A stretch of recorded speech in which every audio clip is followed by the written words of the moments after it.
વિદ્યાર્થી મિત્રો, હવે આપણે જોઈએ પ્રકરણ 1 નું સ્વાધ્યાય. દાખલા નંબર 1.1 ખાલી જગ્યા પૂરો. એ 1 સેન્ટીમીટર બાજુવાળા એક ઘનનું કદ ખાલી જગ્યા મીટર ક્યુબ જેટલું હશે. બી 2 સેન્ટીમીટર ત્રિજ્યા અને 10 સેન્ટીમીટર ઊંચાઈ ધરાવતા નક્કર નળાકારનું પૃષ્ઠ ખાલી જગ્યા મિલીમીટર સ્ક્વેર જેટલું હશે. સી 18 કિલોમીટર પ્રતિ કલાકની ઝડપે ગતિ કરતું એક વાહન 1 સેકન્ડમાં ખાલી જગ્યા મીટર અંતર કાપશે. ડી સીસાની સાપેક્ષ ઘનતા 11.3 છે, તો તેની ઘનતા ખાલી જગ્યા ગ્રામ પ્રતિ સેન્ટીમીટર ક્યુબ અથવા તો ખાલી જગ્યા કિલોગ્રામ પ્રતિ મીટર ક્યુબ હશે. હવે જોઈએ આપણે કે પ્રશ્ન એ 1 સેન્ટીમીટર બાજુવાળા એક ઘનનું કદ ખાલી જગ્યા મીટર ક્યુબ જેટલું હશે. ઘનનું કદ એટલે લંબાઈ ગુણ્યા પહોળાઈ ગુણ્યા ઊંચાઈ, એટલે કે 1 ગુણ્યા 1 ગુણ્યા 1 સેન્ટીમીટર, એટલે આપણો જવાબ થશે કદનો 1 સેન્ટીમીટર ક્યુબ. પણ આપણે જવાબ જોઈએ છે મીટર ક્યુબમાં, તો હવે સેન્ટીમીટર ને મીટરમાં આપણે ફેરવીએ તો 1 સેન્ટીમીટર બરાબર 10⁻² મીટર. તો 1 સેન્ટીમીટર બરાબર 10⁻² મીટર એનો ક્યુબ, અને સેન્ટીમીટર નું મીટર થઈ ગયું હવે એનો ક્યુબ. તો આપણો પરિણામ મળશે 10⁻6 મીટર ક્યુબ. હવે પ્રશ્ન બી 2 સેન્ટીમીટર ત્રિજ્યા અને 10 સેન્ટીમીટર ઊંચાઈ ધરાવતા નક્કર નળાકારનું પૃષ્ઠ ક્ષેત્રફળ ખાલી જગ્યા મિલીમીટર સ્ક્વેર જેટલું હશે. તો હવે અહીંયા જુઓ, ત્રિજ્યા તમને 2 સેન્ટીમીટર આપી છે, આપણે પરિણામ મિલીમીટરમાં જોઈએ છે, તો એને આપણે મિલીમીટરમાં લખીએ તો 2 સેન્ટીમીટર એટલે 20 મિલીમીટર. ઊંચાઈ h 10 સેન્ટીમીટર એટલે 10 ગુણ્યા 10 મિલીમીટર બરાબર 100 મિલીમીટર. હવે એનું પૃષ્ઠ ક્ષેત્રફળ લેવાનું છે આપણે. તો નળાકારની સપાટીનું ક્ષેત્રફળ, તો નળાકાર આપણે લઈએ તો એને ઉપરની અને નીચેની વર્તુળાકાર સપાટીઓ હશે અને બાજુની આખી વક્ર સપાટી હશે. તો એનું ક્ષેત્રફળ થશે ઉપરની વક્ર ગોળ સપાટી πr², પછી નળાકારની વક્ર સપાટી 2πrh, અને તળિયાનું જે વર્તુળાકાર સપાટી છે એનું ક્ષેત્રફળ πr². એટલે આ આપણું કુલ ક્ષેત્રફળ થઈ ગયું. હવે πr² વત્તા πr² એટલે 2πr² વત્તા 2πrh.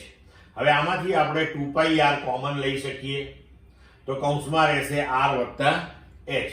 હવે આપણે બધા મૂલ્યો મૂકી દઈએ. 2π એટલે 3.14, r 20, r 20 અને h 100.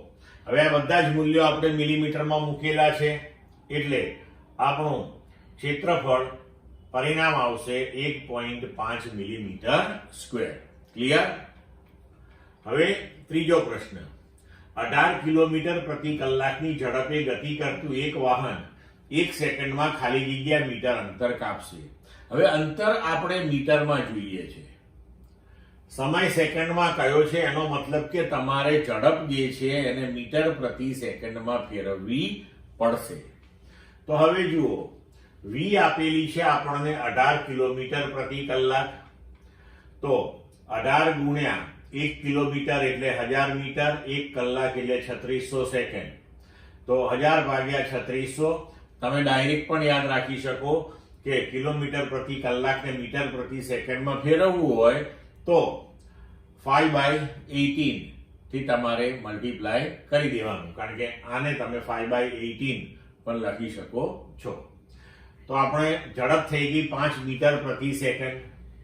હવે 1 સેકન્ડમાં વાહને કાપેલું અંતર, તો અંતર બરાબર ઝડપ ગુણ્યા સમય. ઝડપ 5 મીટર પર સેકન્ડ, સમય 1 સેકન્ડ, એટલે આપણો જવાબ આવ્યો 5 મીટર. હવે ડી સાપેક્ષ ઘનતા 11.3 છે, તો તેની ઘનતા ખાલી જગ્યા ગ્રામ પ્રતિ સેન્ટીમીટર ક્યુબ અથવા ખાલી જગ્યા કિલોગ્રામ પ્રતિ મીટર ક્યુબ હશે. હવે દ્રવ્યની સાપેક્ષ ઘનતા, તો એની પહેલા વ્યાખ્યા જોઈએ કે કોઈ પણ દ્રવ્યની સાપેક્ષ ઘનતા એટલે કે દ્રવ્યની ઘનતા ભાગ્યા પાણીની ઘનતા. તો હવે દ્રવ્યની ઘનતા જો આપણે શોધવી હોય તો દ્રવ્યની ઘનતા બરાબર દ્રવ્યની સાપેક્ષ ઘનતા એને ગુણ્યા પાણીની ઘનતા. તો સીસાની ઘનતા બરાબર સીસાની સાપેક્ષ ઘનતા ગુણ્યા પાણીની ઘનતા થશે. હવે સીસાની સાપેક્ષ ઘનતા તમને આપેલી છે 11.3 ગુણ્યા પાણીની ઘનતા, તો ગ્રામ પ્રતિ સેન્ટીમીટર ક્યુબમાં પાણીની ઘનતા 1 છે, તો 1 ગ્રામ પ્રતિ સેન્ટીમીટર ક્યુબ. તો આપણો જવાબ આવશે 11.3 ગ્રામ પ્રતિ સેન્ટીમીટર ક્યુબ. હવે 11.3 આ ગ્રામને તમે કિલોગ્રામમાં ફેરવો એટલે 10⁻³ ભાગ્યા સેન્ટીમીટર ક્યુબ છે, તો સેન્ટીમીટરને મીટરમાં એટલે 10⁻² અને એનો ક્યુબ, તો આપણો જવાબ મળશે કિલોગ્રામ પ્રતિ મીટર ક્યુબમાં. 11.3 હવે અહીંયા 10⁻³ થશે, નીચે 10⁻²⁻³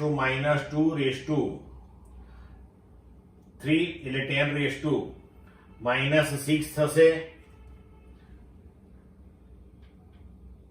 એ 10⁻6 ને આપણે ઉપર લઈ જઈશું એટલે પ્લસ થશે. અહીંયા મિત્રો 10⁻6 કરી નાખજો, અહીંયા મિસ્ટેક થયેલી છે લખવામાં. તો સીસાની ઘનતા 11.3 ગુણ્યા 10⁻3 કિલોગ્રામ પ્રતિ મીટર ક્યુબ થશે. ક્લિયર? હવે એક્ઝામ્પલ 1.2 એકમોના યોગ્ય પરિવર્તન દ્વારા ખાલી જગ્યા પૂરો. એ 1 કિલોગ્રામ મીટર સ્ક્વેર સેકન્ડ⁻² બરાબર ખાલી જગ્યા ગ્રામ સેન્ટીમીટર સ્ક્વેર સેકન્ડ⁻². બી 1 મીટર બરાબર ખાલી જગ્યા લાઇટ યર. સી 3 મીટર સેકન્ડ⁻² બરાબર ખાલી જગ્યા કિલોમીટર અવર⁻². ડી જી બરાબર 6.67 into 10⁻11 ન્યૂટન મીટર સ્ક્વેર કિલોગ્રામ⁻² બરાબર ખાલી જગ્યા સેન્ટીમીટર ક્યુબ સેકન્ડ-2 g⁻² મીન્સ ગ્રામ⁻1. હવે જોઈએ એક પછી એક. એ 1 કિલોગ્રામ મીટર સ્ક્વેર સેકન્ડ⁻² બરાબર ખાલી જગ્યા ગ્રામ સેન્ટીમીટર સ્ક્વેર ઇન્ટુ સેકન્ડ⁻².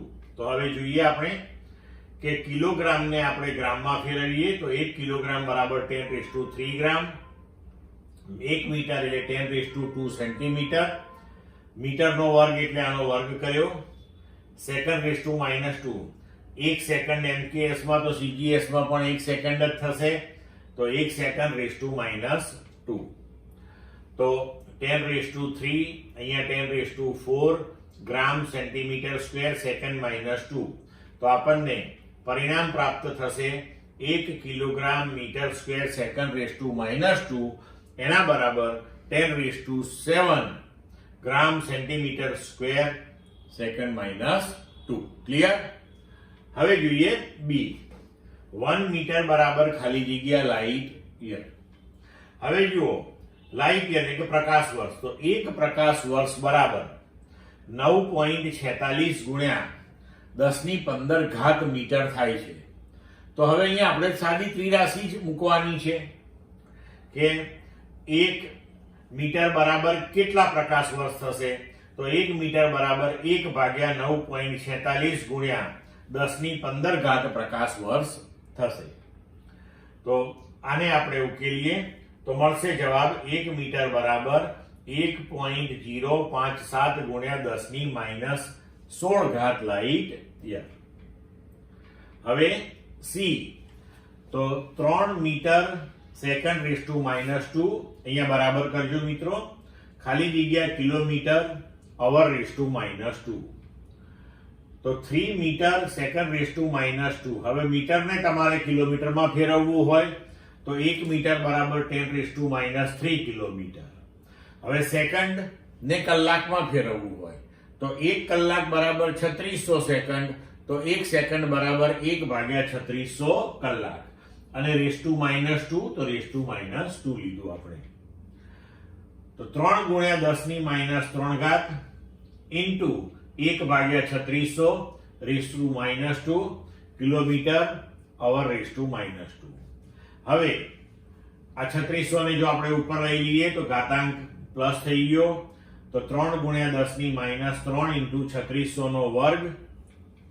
હવે એને ઉકેલીશું તો આપણને જવાબ મળશે 3 મીટર સેકન્ડ (-2) બરાબર 3.9 ઇન્ટુ 10⁴ કિલોમીટર અવર (-2).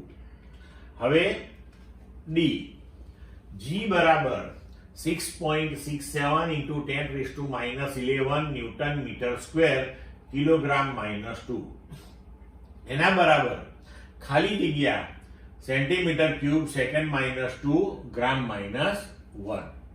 હવે અહીંયા જુઓ, અહીંયા ન્યૂટન આપેલું છે અને આ બાજુ ડાઇનના પદમાં નથી, સેન્ટીમીટર ને સેકન્ડ ગ્રામ એના પદમાં છે. તો આપણે ડાબી બાજુએ ન્યૂટન ને પહેલા એસઆઈ એકમ જે આપણા છે કે કિલોગ્રામ, મીટર, સેકન્ડ એમાં લખવું પડશે. હવે જી નું મૂલ્ય આપણને આપેલું છે આ, તો 6.67 ઇન્ટુ 10⁻11.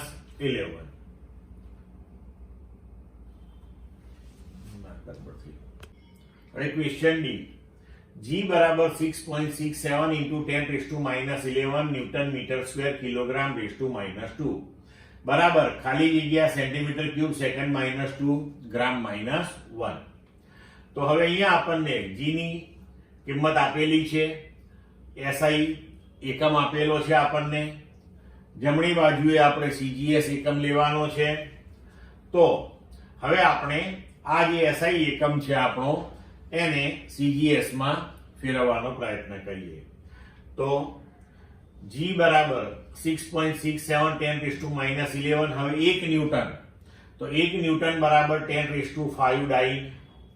પછી મીટર સ્ક્વેર, તો 1 મીટર બરાબર 10⁵2 સેન્ટીમીટર, એનો વર્ગ, તો અહીંયા વર્ગ કર્યો. કિલોગ્રામ, તો 1 કિલોગ્રામ એટલે 10⁵3 ગ્રામ, (-2) તો (-2) કર્યું આપણે. હવે 6.67 ઇન્ટુ 10⁻11 10⁵5 10⁵2 નો વર્ગ એટલે 10⁴ 10⁵3 એટલે 10⁻6, અને આપણો એકમ થઈ ગયો ડાઇન, સેન્ટીમીટર સ્ક્વેર, ગ્રામ (-2). હવે અહીંયા આપણને પરિણામ મળશે 6.67 ઇન્ટુ 10⁻11. આ કૌંસ થઈ જશે 5 ને 4 9, એમાંથી 6 જશે તો 10⁵3. હવે ડાઇન, તો ડાઇન એટલે કે gram centimetre second (-2). Centimetre square gram (-2) તો છે જ, તો આ ગ્રામ અને આ ગ્રામ (-2) થઈને ગ્રામ (-1) થશે.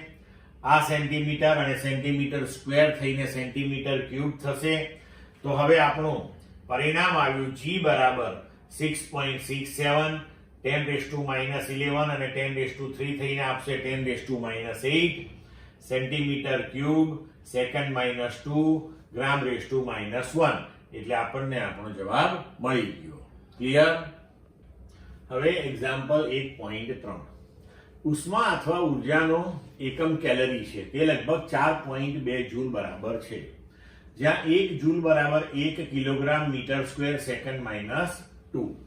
ધારો કે એકમોની નવી પ્રણાલીનો ઉપયોગ કરીએ કે જેમાં દળનો એકમ આલ્ફા કિલોગ્રામ, લંબાઈનો એકમ બીટા મીટર અને સમયનો એકમ ગામા સેકન્ડ હોય, તો દર્શાવો કે નવા એકમોના સંદર્ભે કેલરીનું માન આલ્ફા (-1), બીટા (-2) અને ગામા (2) છે.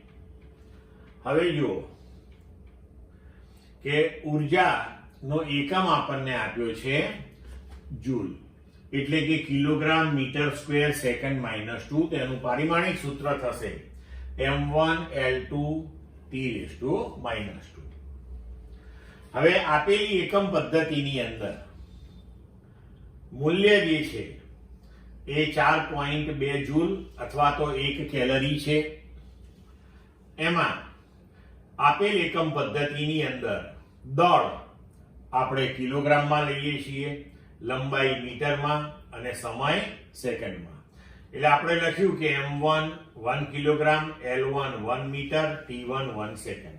હવે નવી એકમ પદ્ધતિમાં મૂલ્ય શું આવશે તો એ ખબર નથી, જોઈશું આપણે. પણ નવી એકમ પદ્ધતિમાં તમને કહ્યું છે કે દળનો એકમ આલ્ફા કિલોગ્રામ એટલે કે m2 આલ્ફા કિલોગ્રામ લીધો આપણે, લંબાઈનો બીટા મીટર એટલે l2 બીટા મીટર, સમયનો ગામા સેકન્ડ એટલે t2 ગામા સેકન્ડ. હવે ભૌતિક રાશિનું મૂલ્ય અને એકમનો ગુણાકાર જે છે એ જુદી જુદી એકમ પદ્ધતિઓ માટે સમાન હોય છે. એટલે કે જો આપણે n1 અને n2 મૂલ્ય લઈએ અને u1 અને u2 આપણે એકમ લઈએ તો n1 u1 બરાબર n2 u2 લખાય. જેમ કે આપણે 1 મીટર બરાબર 100 સેન્ટીમીટર આવું લખીએ છીએ તો એવું જ થયું કે 1 મીટર બરાબર 100 સેન્ટીમીટર. તો એવી જ વસ્તુ થઈ ગયા. બરોબર. હવે આપણે આગળ વધીએ. આપણી પાસે n1 u1 બરાબર n2 u2 છે. તો n1 u1 તો m1 raise to a, l1 raise to b, t1 raise to c. બંને બાજુએ જે આપણા એકમો છે તેને આનુષંગિક પારિમાણિક સૂત્ર જો આપણે લખીએ તો પરિમાણો બંને બાજુએ સમાન થવાના છે. તો એના બરાબર n2 m2 raise to a, l2 raise to b, t2 raise to c. હવે n2 આ નવી એકમ પદ્ધતિમાં આપણે મૂલ્ય શોધવાનું છે. એના બરાબર n1 m1 ભાગ્યા હવે l1 upon l2 raise to b, t1 upon t2 raise to c. હવે n1 તો 4.2 એનું મૂલ્ય છે. m1 આપણે 1 કિલોગ્રામ લેવાનું છે. m2 નવી એકમ પદ્ધતિમાં દળ આલ્ફા કિલોગ્રામ લેવાનું છે. આપેલ પદ્ધતિમાં l1 એટલે કે આપણી MKS પદ્ધતિ 1 મીટર અને નવી પદ્ધતિમાં આપણે લંબાઈનો એકમ બીટા મીટર લેવાનો છે. સમય તો કે 1 સેકન્ડ, નવી પદ્ધતિમાં સમય ગામા સેકન્ડ લેવાનો છે, આપણને કહેલું છે રકમમાં. અને ઘાતાંકો આપણે એના એ જ રાખ્યા. હવે n2 બરાબર 4.2, અહીંયા kilogram kilogram, metre metre, second second cancel થઈ જશે. તો 1 upon alpha raise to a, 1 upon beta raise to b, 1 upon gamma raise to c થશે.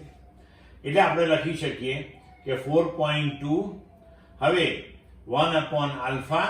હવે અહીંયા ઘાતાંકો જે છે એ આપણે જે પારિમાણિક સૂત્ર તૈયાર કર્યું તેને આનુષંગિક 1, 2 અને -2 છે. એટલે કે દળનો ઘાતાંક આપણી પાસે 1 હતો, લંબાઈનો 2 હતો અને સમયનો -2 હતો. તો 1 upon alpha raise to 1, 1 upon beta raise to 2, 1 upon gamma raise to -2.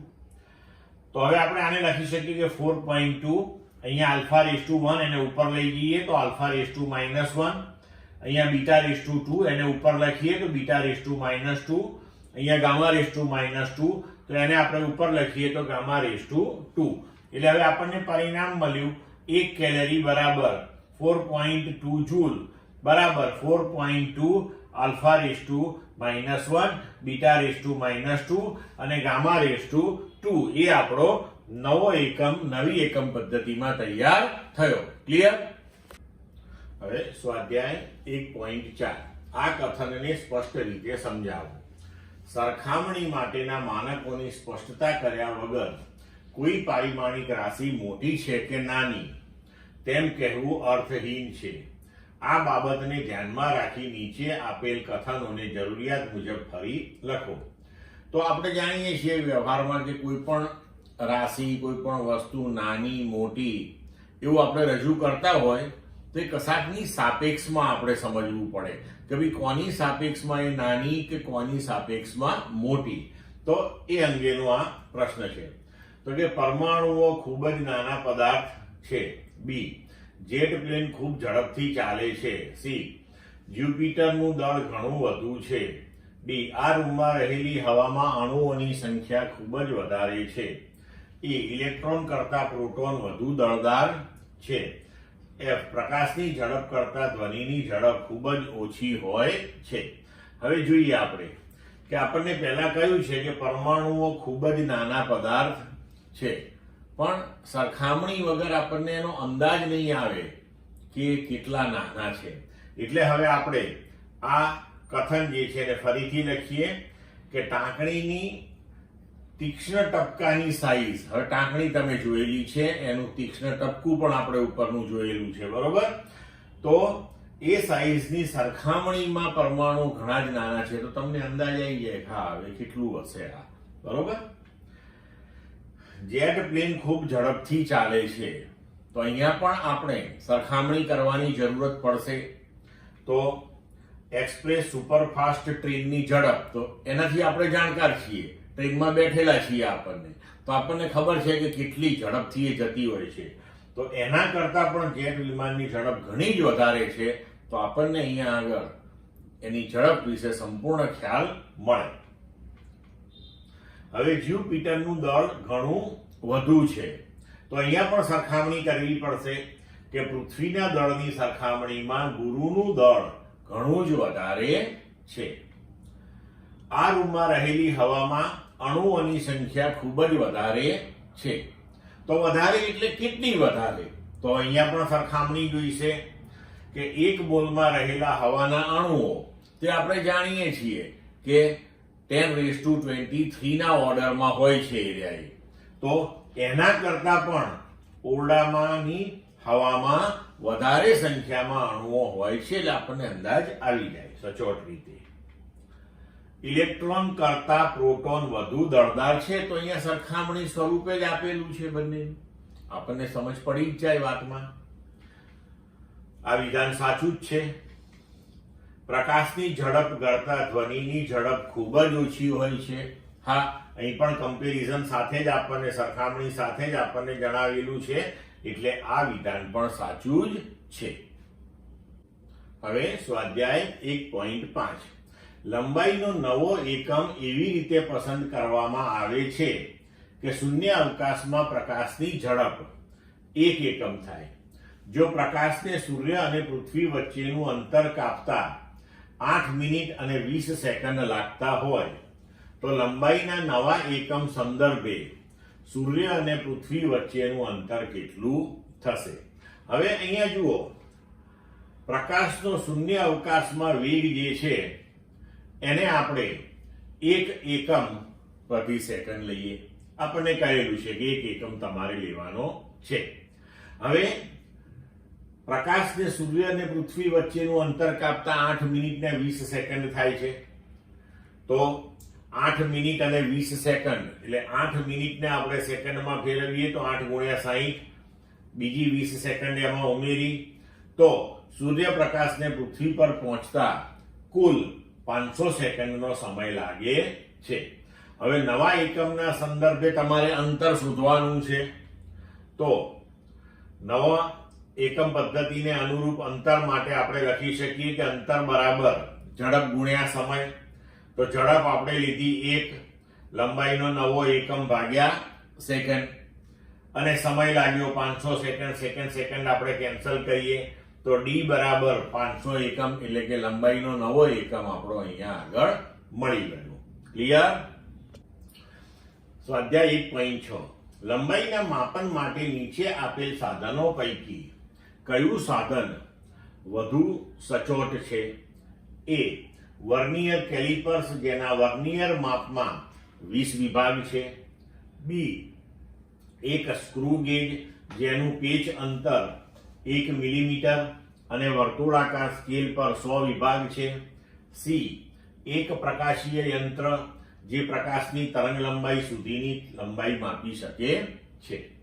તો હવે જુઓ, આપણે અહીંયા જોવાનું છે કે કયું સાધન વધુ સચોટ છે. તો જે સાધન લઘુત્તમ માપ સારામાં સારી રીતે માપી શકતું હોય, એટલે કે આ ત્રણેયમાંથી જેની લઘુત્તમ માપ શક્તિ સૌથી સારી હોય એને આપણે સારામાં સારું યંત્ર કહી શકીએ. એટલે કે ઓછામાં ઓછા મૂલ્યનું પણ માપન જે સારી રીતે કરી શકે એ સાધન વધારે સારું ગણાય. તો આપણે દરેકે દરેક સાધન જે આપણને કહ્યું છે એની લઘુત્તમ માપ શક્તિઓ કેટલી છે, એટલે કે સૌથી ઓછામાં ઓછું માપન એ કેટલું લઈ શકે છે એ આપણે જોઈએ પહેલા. તો વર્નિયર કેલિપર્સ, સ્ક્રૂ ગેજ, આ બધા જે સાધનો છે એને અનુરૂપ તમારે પ્રયોગશાળાની અંદર પ્રયોગો કરવાના આવે છે. એટલે આ સાધનોનો ઉપયોગ કરીને તમે વાસ્તવિક રીતે પ્રયોગશાળામાં માપનો લેવાના છો, કારણ કે આ તમારા સિલેબસમાં છે.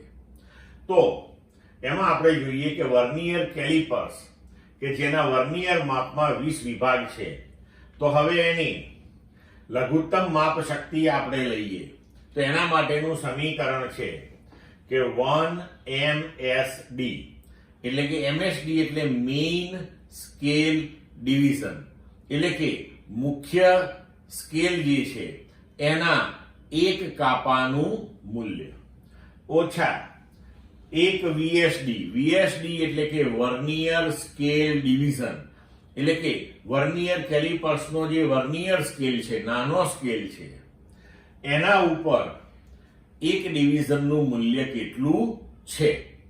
હવે 1MSD અને અહીંયા આપણને કહેલું છે કે વર્નિયર કેલિપર્સના વર્નિયર માપમાં 20 વિભાગ છે, તો એક વિભાગનું મૂલ્ય થઈ ગયું 19/20. હવે આનું પરિણામ આવશે 1/20 MSD, બરોબર. એટલે કે મુખ્ય સ્કેલના મૂલ્યની અંદર આપણે આને લઈ આવ્યા. તો હવે મુખ્ય સ્કેલના એક કાપાનું મૂલ્ય એ મિલીમીટરમાં હોય છે વર્નિયર કેલિપર્સ ઉપર, અને તમે પ્રયોગશાળામાં જોશો એટલે તમને ખ્યાલ આવી જ જશે. તો હવે આનું લઘુત્તમ માપ શક્તિ થઈ ગઈ 1/20 મિલીમીટર. હવે એને આપણે લખી શકીએ 200 સેન્ટીમીટર. ક્લિયર? હવે એને અનુસંધિત તમે લખી શકો કે 0.005 સેન્ટીમીટર. હવે આગળ જઈએ આપણે કે સ્ક્રૂ ગેજનું પેચ અંતર 1 મિલીમીટર ને વર્તુળાકાર સ્કેલ ઉપર 100 વિભાગ છે. તો હવે આની લઘુત્તમ માપ શક્તિ માટેનું સૂત્ર છે કે પેચ ભાગ્યા વર્તુળાકાર સ્કેલ પરના કુલ વિભાગો. આ સ્ક્રૂ ગેજ પણ તમારે પ્રયોગશાળામાં વાપરવાનો આવશે મિત્રો, એટલે એનો જ્યારે ઉપયોગ કરશો ત્યારે તમને સંપૂર્ણ ખ્યાલ આવી જશે આના વિશે. હવે તમને કહેલું છે કે 1 મિલીમીટર ભાગ્યા વર્તુળાકાર સ્કેલ પર 100 વિભાગ, તો 0.01 મિલીમીટર, એટલે તમે લખી શકો 0.001 સેન્ટીમીટર. હવે પ્રકાશીય યંત્ર કે જે પ્રકાશની તરંગ લંબાઈ સુધીની લંબાઈ માપે છે, તો પ્રકાશની તરંગ લંબાઈ આપણે 10⁻⁵ સેન્ટીમીટરના ઓર્ડરની લઈએ તો 0.00001 સેન્ટીમીટર તમે લઈ શકો. તો હવે અહીંયા આપણે જોઈ શકીએ છીએ કે સૌથી નાનામાં નાની લઘુત્તમ માપ શક્તિ આ પ્રકાશીય યંત્રની આવી. તો હવે અહીંયા આગળ તમે લઘુત્તમ માપ સૌથી ઓછું એ આનું હોવાથી કહી શકીશું કે પ્રકાશીય યંત્ર જે છે એ સૌથી વધારે ચોકસાઈ વાળું છે, કારણ કે તેની લંબાઈ સૌથી ઓછી છે. ક્લિયર મિત્રો? સ્વાધ્યાય 1.7. એક વિદ્યાર્થી 100 મોટવણી ધરાવતા માઇક્રોસ્કોપ વડે માનવ વાળની જાડાઈ માપે છે. તે 20 અવલોકનો નોંધે છે અને નક્કી કરે છે કે માઇક્રોસ્કોપના દ્રશ્ય ક્ષેત્રમાં વાળની જાડાઈ 3.5 મિલીમીટર છે. તો વાળની અંદાજિત જાડાઈનું અનુમાન કરો. હવે અહીંયા આપણને કહ્યું છે કે 100 મોટવણી છે, એનો મતલબ એ થયો કે આ માઇક્રોસ્કોપની મદદથી તમે જે પણ કંઈ વસ્તુનું પ્રતિબિંબ જુઓ છો એ પ્રતિબિંબ તમને વસ્તુ કરતા 100 ગણું વધારે મોટું દેખાવાનું છે અને એ 100 ગણું વધારે મોટું થયા પછી એ પ્રતિબિંબનું મૂલ્ય આપણને આપેલું છે. તો હવે આગળ વધીએ. માઇક્રોસ્કોપની મોટાવણી બરાબર આપણે લખી શકીએ કે પ્રતિબિંબની જાડાઈ ભાગ્યા વસ્તુની જાડાઈ. તો આ ગુણોત્તર જે છે એ આપણને મોટાવણી આપશે. હવે માઇક્રોસ્કોપની મોટાવણી આપણને 100 આપેલી છે, પ્રતિબિંબની જાડાઈ આપણને 3.5 મિલીમીટર આપેલી છે. તો વસ્તુની જાડાઈ કેટલી? તો વસ્તુની જાડાઈ બરાબર 3.5 ભાગ્યા 100 મિલીમીટર એટલે કે 0.035 મિલીમીટર. ક્લિયર? સ્વાધ્યાય 1.8 નીચેના પ્રશ્નોના જવાબ આપો. એ તમને એક દોરી અને મીટર પટ્ટી આપેલ છે, તમે દોરીની જાડાઈ કેવી રીતે નક્કી કરશો? બી. એક સ્ક્રૂ ગેજમાં પેચ અંતર 1 મિલીમીટર અને વર્તુળાકાર સ્કેલ પર 200 વિભાગ છે. શું તમે વિચારી શકો કે વર્તુળાકાર સ્કેલ પર વિભાગોની સંખ્યા સ્વેચ્છાએ વધારીને તેની સચોટતા વધારી શકાય? સી. પાતળા બ્રાસના સળિયાનો વ્યાસ વર્નિયર કેલિપર્સ વડે માપવામાં આવે છે. ફક્ત 5 અવલોકનો દ્વારા મેળવેલ પરિણામની સરખામણીમાં 100 અવલોકનો વડે મેળવેલ વ્યાસનું અપેક્ષિત પરિણામ શા માટે વધુ વિશ્વસનીય હશે? હવે જુઓ કે એક દોરી અને મીટર પટ્ટી આપી છે, તો દોરીની જાડાઈ કેવી રીતે નક્કી કરીશું? તો મીટર પટ્ટી ઉપર જે લઘુત્તમ માપ આપણે લઈ શકીએ 1 મિલીમીટર હોય, દોરીની જાડાઈ તો એના કરતા ઓછી હોય. તો હવે મીટર પટ્ટીનો ઉપયોગ કરીને કેવી રીતે માપવું? તો હવે આમાં આપણે શું કરીશું? જુઓ કે આપેલા દોરાને પેન્સિલ પર એકબીજાને અડકે અને નજીક નજીક રાખીને વીંટાળવામાં આવે. પેન્સિલ ઉપર આપણે આમ દોરો વીંટવાનો આખો, બરાબર? તો પેન્સિલ પર ઘણા બધા આટા વાળું એક આખું ગૂંચળું તૈયાર થાય. આ ગૂંચળાની લંબાઈ આપણે મીટર પટ્ટીથી માપી લેવાની અને એ ગૂંચળામાં જે આટાઓની સંખ્યા છે એ પણ આપણે માપી લેવાની. હવે ધારો કે ગૂંચળાની લંબાઈ આપણને L મળી અને આટાઓની સંખ્યા આપણને N મળી, બરાબર? તો આપણે કહી શકીએ કે N આટાની જાડાઈ L છે, તો એક આટાની કેટલી? તો આવી ત્રિરાશીથી આપણે સરળતાથી લખી શકીએ કે દરેક આટાએ મેળવેલી લંબાઈ એટલે કે જાડાઈ દોરીની બરાબર L ભાગ્યા N. તો આ જાડાઈ દોરીના વ્યાસ જેટલી હોય અને આ રીતે દોરીની જાડાઈ શોધી શકાય છે. હવે બીજો પ્રશ્ન. એક સ્ક્રૂ ગેજમાં પેચ અંતર 1 મિલીમીટર અને વર્તુળાકાર સ્કેલ પર 200 વિભાગ છે. શું તમે વિચારી શકો કે વર્તુળાકાર સ્કેલ પર વિભાગોની સંખ્યા સ્વેચ્છાએ વધારીને તેની સચોટતા વધારી શકાય? તો હવે અહીંયા તમે જુઓ કે સ્ક્રૂ ગેજનું લઘુત્તમ માપ જે છે એનું સૂત્ર આપણી પાસે છે કે પેચ અંતર ભાગ્યા વર્તુળાકાર સ્કેલ પરના કાપાની સંખ્યા. તો અહીંયા દેખીતી રીતે જ આપણને લાગે કે 1 ભાગ્યા આપણે અહીંયા 200 લખીએ તો આ 200 જે છે કાપાની સંખ્યા એ આપણે વધારીએ તો લઘુત્તમ માપ ઘટે. તો વર્તુળાકાર સ્કેલ પરના કાપાની સંખ્યા વધારીએ તો સ્ક્રૂ ગેજનું લઘુત્તમ માપ ઘટે છે.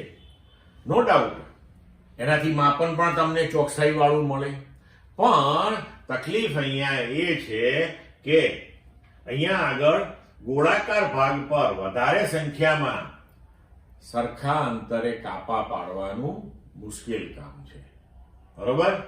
તેમજ જો કાપા વધારે હોય તો માણસની આંખની વિભેદનની મર્યાદાથી નજીક અંતરે રહેલા કાપાને ચોકસાઈથી જોઈ શકે નહીં, તેથી માપનમાં ત્રુટિ આવે અથવા તો ભૂલ આવે. કારણ કે બહુ જ નજીક જો કાપા હોય તો આપણી આંખો એટલે કે મનુષ્યની આંખ એટલી સક્ષમ નથી કે એને છૂટા છૂટા જોઈ શકે અને એની ઉપરથી ચોકસાઈપૂર્વક નું માપન લખી શકે. ક્લિયર મિત્રો? સી, પાતળા બ્રાસના સળિયાનો વ્યાસ વર્નિયર કેલિપર્સ વડે માપવામાં આવે છે. ફક્ત 5 અવલોકનો દ્વારા મેળવેલ પરિણામની સરખામણીમાં 100 અવલોકનો વડે મેળવેલ વ્યાસનું અપેક્ષિત પરિણામ શા માટે વધુ વિશ્વસનીય હશે? તો આપણે જાણીએ છીએ કે કોઈ ભૌતિક રાશિનું માપન કરીએ ત્યારે તેની અંદર અવ્યવસ્થિત ત્રુટિ એટલે કે એ માપનમાં કંઈક ને કંઈક ક્ષતિ, કંઈક ને કંઈક ભૂલ તો આવે. તો આ ત્રુટિ ધન અને ઋણ બંને પ્રકારની હોય, એટલે કે એનું જે સાચું મૂલ્ય છે માપનનું એના કરતા કોઈક વખત માપન વધારે પણ લેવાઈ જાય, કોઈક વખત ઓછું પણ લેવાઈ જાય. તો એને આપણે ધન અને ઋણ એમ 2 પ્રકારની ત્રુટિ કહીએ છીએ. હવે જો ઓછી વાર એટલે કે 5 વાર આપણે અવલોકનો લઈ તેનું સરેરાશ લઈએ તો તેમાં ત્રુટિ થોડી ઓછી થાય. પણ જો વધારે સંખ્યામાં તમે અવલોકનો લઈ અને એનું સરેરાશ લો, એની ત્રુટિઓનો સરવાળો કરો ધન અને ઋણનો, તો જ્યારે અવલોકનોની સંખ્યા વધારે હોય ત્યારે અવલોકનોની સંખ્યા વડે આપણે એને ભાગીએ એટલે માપનની ચોકસાઈ વધારે આવે છે. ક્લિયર મિત્રો? સ્વાધ્યાય 1.9. એક મકાનનો ફોટોગ્રાફ 35 મિલીમીટરની સ્લાઇડ પર 1.75 સેન્ટીમીટર સ્ક્વેર પર ક્ષેત્રફળને આવરી લે છે. આ સ્લાઇડને એક પડદા પર પ્રોજેક્ટ કરતા પડદા પર મકાનનું ક્ષેત્રફળ 1.55 મીટર સ્ક્વેર મળે છે. તો પ્રોજેક્ટર અને પડદાની ગોઠવણીની રેખીય મોટવણી શું હશે? તો આપણે જાણીએ છીએ કે મોટવણી એટલે કે પ્રતિબિંબની સાઈઝ ભાગ્યા વસ્તુની સાઈઝ. હવે અહીં આપણે ક્ષેત્રફળના પદમાં લખ્યું છે બધું, તો આપણે ક્ષેત્રફળ પ્રમાણે મોટવણી લેવી પડશે. તો એને આપણે લખીશું કે ક્ષેત્રીય મોટવણી બરાબર પ્રતિબિંબનું ક્ષેત્રફળ ભાગ્યા વસ્તુનું ક્ષેત્રફળ. હવે તમે જુઓ કે તમને પ્રતિબિંબનું ક્ષેત્રફળ 1.55 મીટર સ્ક્વેર આપેલું છે. તો પ્રતિબિંબનું ક્ષેત્રફળ આપણે લખ્યું 1.55 મીટર સ્ક્વેર. હવે વસ્તુનું ક્ષેત્રફળ જે છે એ 1.75 સેન્ટીમીટર સ્ક્વેર છે. તો 1.75 સેન્ટીમીટર સ્ક્વેર છે અને મીટર સ્ક્વેરમાં ફેરવવા આપણે 10⁻⁴ થી ગુણી નાખ્યું. તો હવે આનો જવાબ મળશે આપણને 0.8857 × 10⁴ એટલે કે 8857. હવે આપણને કહ્યું છે કે રેખીય મોટવણી શું છે, બરોબર? રેખીય મોટવણી આપણને કહી છે.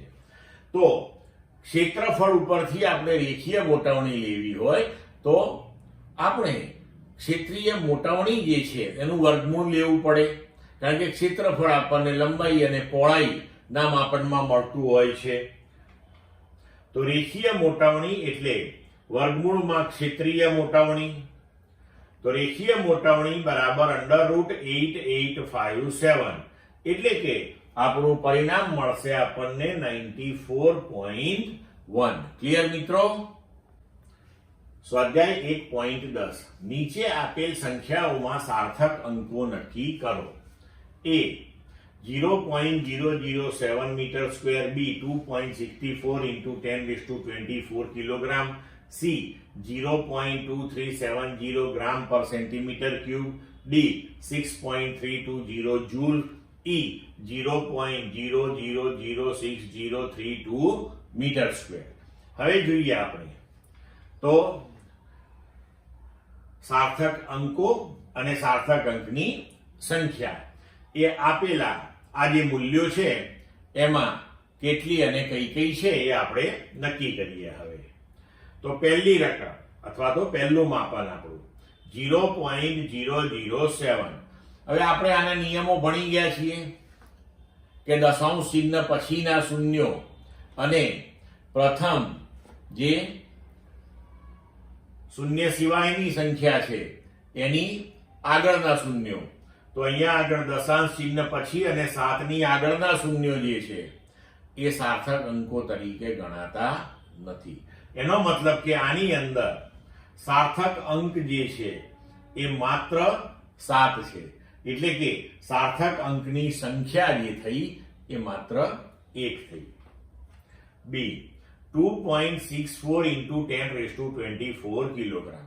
તો આવા માપનોની અંદર આપણે જોઈ ગયા કે આવા 10 ના ઘાતાંક વાળા જે પદ હોય એ સાર્થક સંખ્યામાં ગણતરીમાં લેવાતા નથી. એનો મતલબ કે અહીંયા આગળ સાર્થક અંક જે છે એ 2, 4 અને 6 છે. તો કુલ સાર્થક અંકની સંખ્યા 1, 2 અને 3 એ રીતે આપણે 3 લીધી.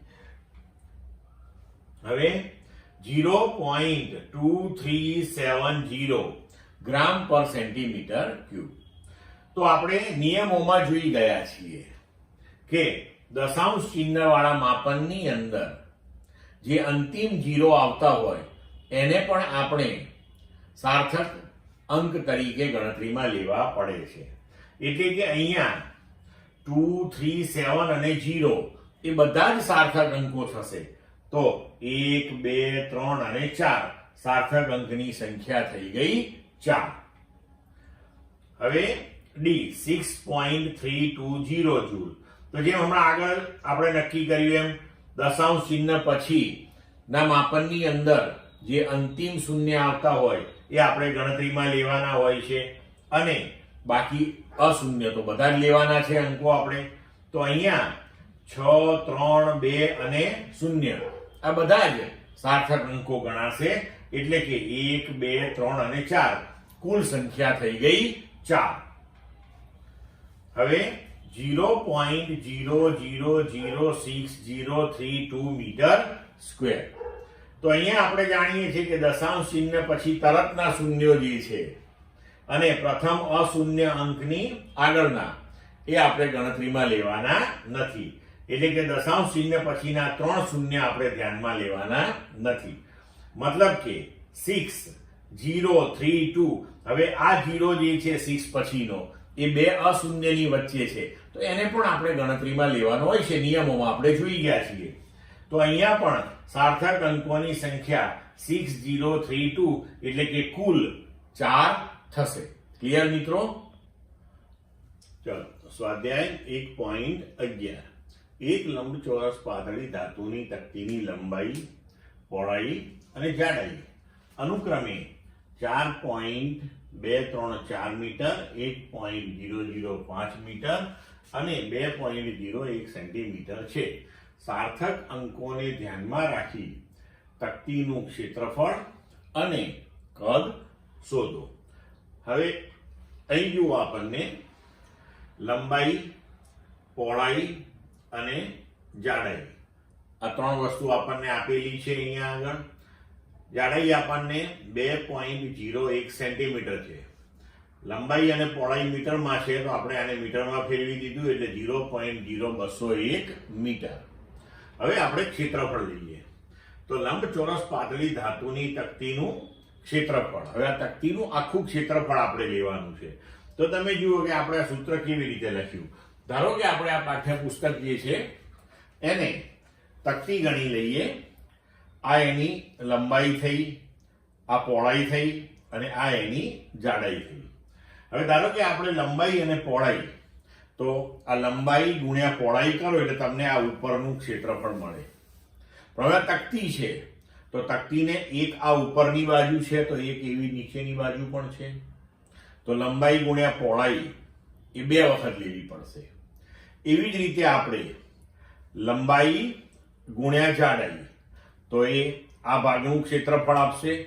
તો એવી આ બાજુએ પણ એક સપાટી છે એટલે એને પણ 2 વખત લેવું પડશે. તેવી જ રીતે પહોળાઈ ગુણ્યા જાડાઈ, તો આ બાજુનું ક્ષેત્રફળ આપશે. તો એવી અહીંયા સામેની બાજુ પણ છે. એટલે આપણે અહીંયા દરેક સપાટીનું ક્ષેત્રફળ લઈ અને એને 2 વડે ગુણી નાખ્યું છે. ક્લિયર મિત્રો? હવે આપણે બધા મૂલ્યો આની અંદર ગોઠવી દઈએ. અને પછી જો એને ઉકેલીએ તો આપણો જવાબ આવશે 8.720947 મીટર સ્ક્વેર. પણ આપણને સાર્થક અંકોને ધ્યાનમાં રાખવાનું કહ્યું છે. હવે તમને જે આ ત્રણ મૂલ્યો આપ્યા છે એની અંદર તમે જુઓ કે લઘુત્તમ સાર્થક અંક એ જાડાઈની અંદર 3 છે, બરોબર? તો જાડાઈના માપનમાં લઘુત્તમ સાર્થક અંક 3 છે, તેથી ક્ષેત્રફળને આપણે 3 સ્થાન સુધી રાઉન્ડ ઓફ કરી લઈએ. મતલબ કે 8.72 અને એના પછીને અંકો જે છે એને આપણે કાઢી નાખીએ. તો 2 પછી 0 5 કરતા નાનું છે એટલે આપણે 8.72 મીટર સ્ક્વેર આપણો જવાબ થશે. હવે આપણે કદ શોધીએ. તો લંબઘનનું કદ લંબાઈ ગુણ્યા પહોળાઈ ગુણ્યા ઊંચાઈ. તો ત્રણેય કિંમતો આપણે અહીંયા ગોઠવી દીધી મીટરમાં જ. તો આપણો આન્સર થઈ ગયો 0.085528917. હવે આને પણ આપણે એવી જ રીતે 3 અંક સુધી રાખવાનો છે. તો હવે આપણે 0.0855 સુધી એને આપણે અટકાવી દઈએ. તેની પાછળ 28917 આપણે કેન્સલ કરીએ. તો 2 એ 5 કરતા નાનો છે એટલે આપણે 5 સુધી એઝ ઇટ ઇઝ રહેવા દઈએ. 0.0855 મીટર ક્યુબ. તો આ આપણો થઈ ગયું કદનો જવાબ. ક્લિયર? સ્વાધ્યાય 1.12. પ્રોવિઝન સ્ટોરની તુલા વડે માપેલ એક બોક્સનું દળ 2.300 કિલોગ્રામ મળે છે. હવે આ બોક્સમાં 20.15 ગ્રામ અને 20.17 ગ્રામ દળના સોનાના 2 ટુકડા મૂકવામાં આવે છે. તો એ બોક્સનું કુલ દળ કેટલું થશે? બી યોગ્ય સાર્થક અંક સુધી બંને ટુકડાના દળનો તફાવત કેટલો થશે? તો હવે જુઓ, બોક્સનું દળ આપણને આપ્યું છે 2.3 કિલોગ્રામ. પછી સોનાનો જે ટુકડો છે એમાં પ્રથમ ટુકડાનું 20.15 ગ્રામ, તો એને આપણે કિલોગ્રામમાં લખીએ તો 0.0215. બીજા ટુકડા માટે 20.17 તો 0.02017 કિલોગ્રામ. આ બધાનો સરવાળો કરીએ આપણે એટલે આપણને જવાબ મળ્યો આ. પણ હવે આપણે પાછું યોગ્ય સાર્થક અંક સુધી જોવાનું છે. તો લઘુત્તમ સાર્થક અંક આપણે દશાંશ ચિહ્ન પછી લેવાનો છે. તો દશાંશ ચિહ્ન પછીનો લઘુત્તમ સાર્થક અંક 1 હોવાથી આપણે એક જ સાર્થક અંક સુધી અહીંયા જવાબ લખીશું. એટલે આપણો જવાબ થઈ જશે 2.3 કિલોગ્રામ. હવે તફાવતની વાત કરીએ તો સોનાનો બીજો ટુકડો જે છે 20.17 નો છે, પહેલો ટુકડો 20.15 નો છે. તો હવે એનો તફાવત થશે 0.02 ગ્રામ. તો અહીંયા પણ આપણે દશાંશ ચિહ્ન પછી આ બંને રકમની અંદર તમે જુઓ કે દશાંશ ચિહ્ન પછી 2 સાર્થક અંકો છે. એટલે આને આપણે દશાંશ ચિહ્ન પછી 2 સાર્થક અંક સુધી લખવું જોઈએ. તો બંને ટુકડાના દળનો તફાવત આપણે આ રીતે 0.02 ગ્રામ રાખીશું. ક્લિયર? સ્વાધ્યાય 1.13. એક વિદ્યાર્થી ભૌતિક વિજ્ઞાનમાં પ્રચલિત એવા કોઈ કણના ચલિત દળ m અને સ્થિર દળ m0 તથા કણનો વેગ v અને પ્રકાશની ઝડપ c વચ્ચેનો સંબંધને લગભગ સાચો યાદ રાખીને લખે છે. આ સંબંધ પ્રથમ આલ્બર્ટ આઇન્સ્ટાઈનના વિશિષ્ટ સાપેક્ષતાના સિદ્ધાંતના પરિણામ સ્વરૂપે મળેલ છે. અહીંયા છે કરી નાખજો મિત્રો. તે m બરાબર m0 upon 1 minus v square raised to 1/2 લખે છે. અનુમાન કરો કે c ને ક્યાં મૂકવો જોઈએ. હવે આપણે જાણીએ છીએ કે કોઈ પણ સમીકરણ આપણે લઈએ તો એ ત્યારે જ સાચું કહેવાય કે પારિમાણિક દ્રષ્ટિએ સાચું હોય, એટલે કે બંને તરફના પારિમાણિક સૂત્રો સમાન થતા હોય.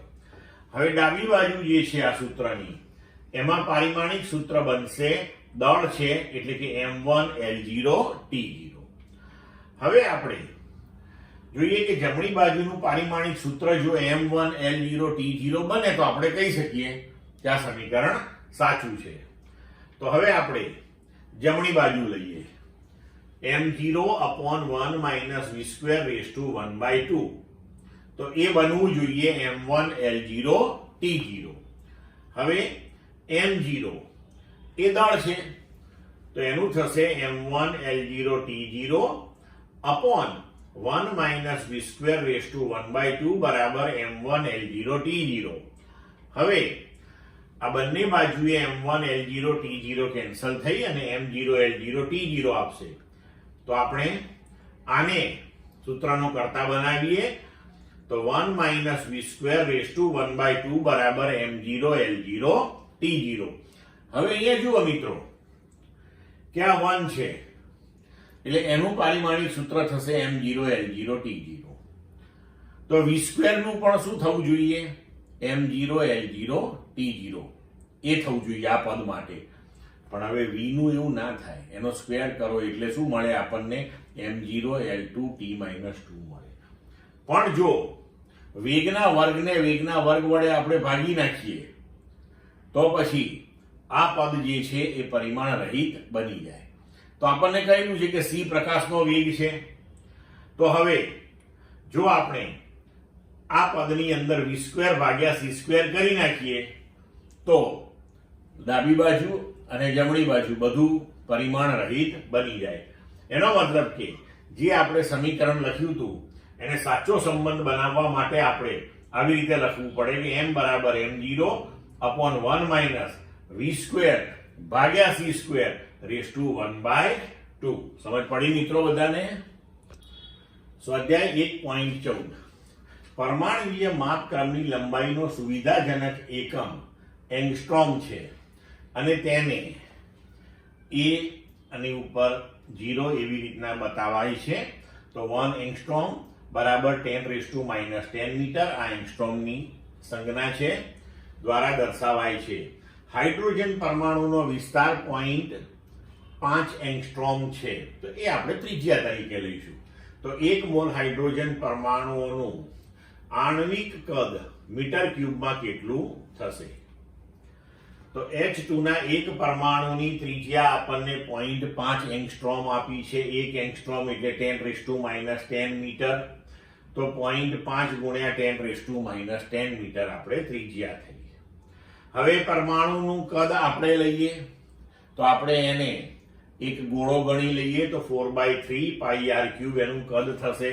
4/3 પાઈની અને r ની કિંમતો મૂકી દેતા આપણો જવાબ આવશે 0.5233 into 10⁻30. હવે એને આપણે આ રીતે લખી શકીએ કે 5.233 into 10⁻31 મીટર ક્યુબ. તો 1 મોલ H2 માં પરમાણુઓની સંખ્યા એ એવોગેડ્રો અંક જેટલી એટલે કે 6.023 into 10⁻23 થશે. હવે આપણે એક પરમાણુનું કદ શોધ્યું તો આટલા પરમાણુઓનું કેટલું? આટલા પરમાણુઓનું શોધીએ એટલે ઓટોમેટિક 1 મોલનું મળી ગયું કહેવાય. તો 1 મોલ H2 ના પરમાણુનું કદ બરાબર એક પરમાણુનું કદ ગુણ્યા એવોગેડ્રો અંક. તો હવે આ બધા મૂલ્યો આપણે અહીંયા ગોઠવીને એને ઉકેલીશું તો આપણો જવાબ આવશે 3.152 into 10⁻7 મીટર ક્યુબ. તો આને તમે લગભગ 3 ગુણ્યા 10⁻7 મીટર ક્યુબ લખી શકો. ક્લિયર? સ્વાધ્યાય 1.15 1 મોલ આદર્શ વાયુ પ્રમાણભૂત તાપમાને અને દબાણે 22.4 લીટર જગ્યા એટલે કે મોલર કદ રોકે છે. તો 1 મોલ હાઇડ્રોજન વાયુ માટે મોલર કદ અને પરમાણ્વિક કદનો ગુણોત્તર શું થશે? શા માટે આ ગુણોત્તર ઘણો મોટો છે? હાઇડ્રોજન અણુનું પરિમાણ આપણે 1 એંગસ્ટ્રોમ જેટલું લેવાનું કહેલું છે.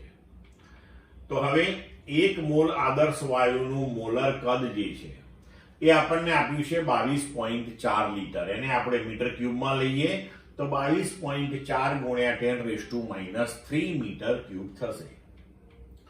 હવે 1 મોલ હાઇડ્રોજનના પરમાણુનું કદ તો કે 4/3 પાઈ r³ into Na.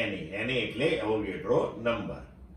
તો બધા મૂલ્યો આપણે અહીંયા આગળ ગોઠવી દઈએ. હવે જો 4/3 3.14 અહીંયા આપણને અણુનું પરિમાણ આપ્યું છે 1 એંગસ્ટ્રોમ, તો આપણે પરમાણુ માટે 0.5 × 10⁻10 મીટર લઈ અને એવોગેડ્રો અંક મૂક્યો, તો આપણો જવાબ થયો 3.152 × 10⁻7 મીટર ક્યુબ. જે આગળથી જ આપણે ડાયરેક્ટ લખવું હોય તો લખી શકીએ.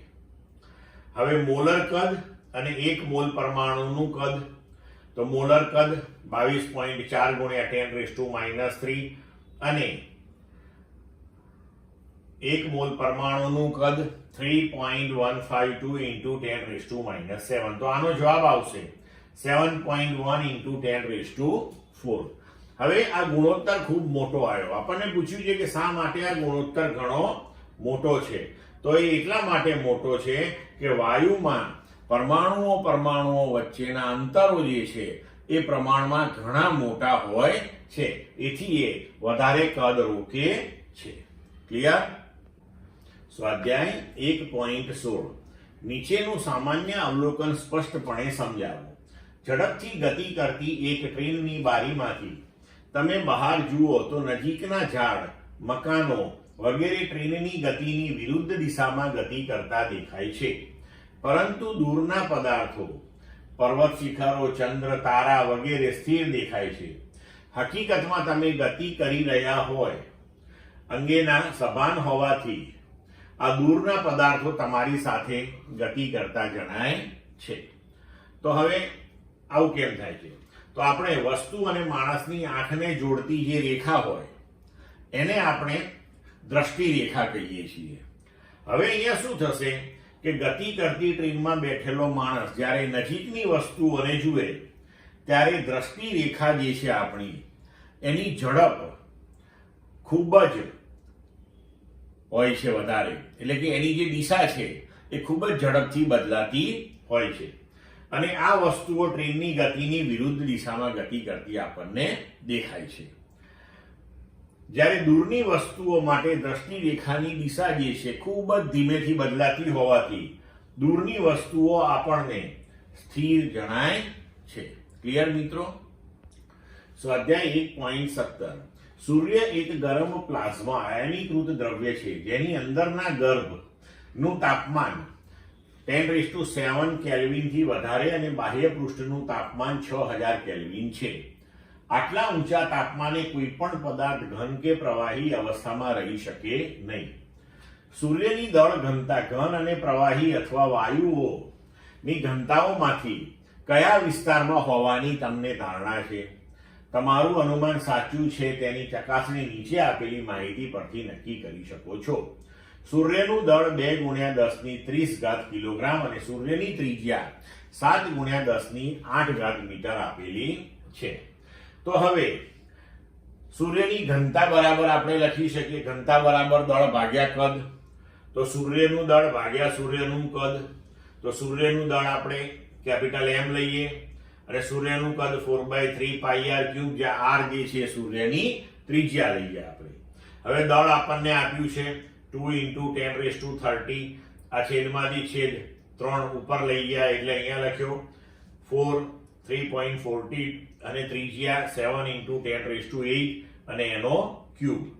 હવે આને જો આપણે ઉકેલીએ તો આપણો જવાબ આવશે 1.4 × 10⁻³ કિલોગ્રામ પર મીટર ક્યુબ. એને જો તમે CGS માં લખો તો 1.4 ગ્રામ પ્રતિ સેન્ટીમીટર ક્યુબ. તો સૂર્યની ઘનતા એ ઘન અને પ્રવાહી સ્વરૂપના વિસ્તારમાં થઈ, કારણ કે 10⁻³ કિલોગ્રામ પર મીટર ક્યુબ આ ઘનતા એ ઘન પદાર્થો અને પ્રવાહી પદાર્થોની હોય છે, એટલે કે એની રેન્જમાં થઈ કહેવાય. ક્લિયર મિત્રો? તો સૂર્યની અંદરના કોરના લીધે અંદર તરફ આકર્ષણ બળ લાગે, એના લીધે કરીને આ ઘનતા આટલી બધી ઊંચી હોય છે.